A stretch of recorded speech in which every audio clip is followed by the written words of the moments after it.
The National Weather Service in Hazleton has issued a tornado warning for Hazleton. Moving south per hour. Locations impacted include Altoid.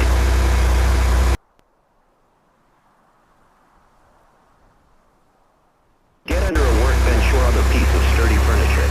If no basement is available, seek shelter on the lowest floor of the building in an interior hallway or room such as a closet. Use blankets or pillows to cover your body, and always stay away from windows. If in mobile homes or vehicles, evacuate the